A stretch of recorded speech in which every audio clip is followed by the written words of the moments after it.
sama gars yi maa ngi leen di siyaar vidéo bi gis ngeen heure bi ma ko def ko dama ko muñ mën mu kaa muñ vraiment waa ñàkk jàmm nag ñu ñuy sonal quoi ñu ngi ñuy sonal si ay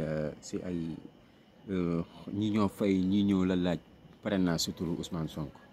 mais yéen lan mooy seen problème en fait benn instant quoi lan mooy seen problème mais yéen man demee leen ak seen tur ngeen def parrainage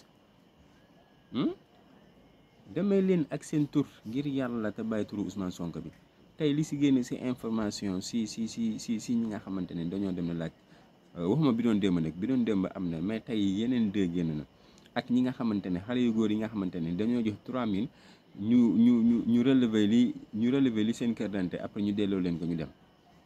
mu ngi mën ni daal parrainage bi léegi fu mu nekk dañ koy jaayee 3000 parce que am na kanamaan non carte d'identité bi la ñoo jaay 3000 mën na ne non loolu mënul ne carte d'identité moom kenn du ko jaay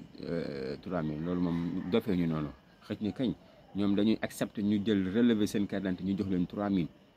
voilà léegi nag yéen avec ça yéen ngeen bëgg a wane ak Sénégal émergent ak liggéey gi ngeen liggéey Sénégal donc lan leen a corrompre nit ñi mais jeunesse bi ngir yàlla ngir jëmmi Seydina Mohamed sauver leen Sénégal te bañ a accepter parrainage 3000 ñu jël sa relever sa tour ak sa numéro carte d'identité ñu jox la 3000 loolu gàcce la si ab jeunesse mu di ko def gàcce la si ab jeune mu di ko def yëm leen a sauver Sénégal yéen a mën a sauver Sénégal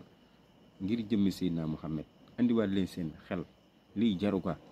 Sénégal dañ ko bëgg a defar te yéen si yéen la ñoo jaare pour defar ko jeunesse bi si yéen la ñoo jaare pour defar bu leen nangoo jaay seen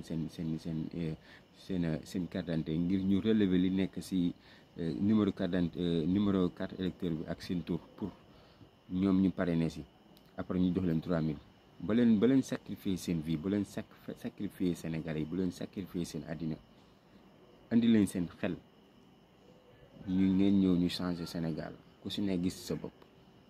jërë ngeen jëf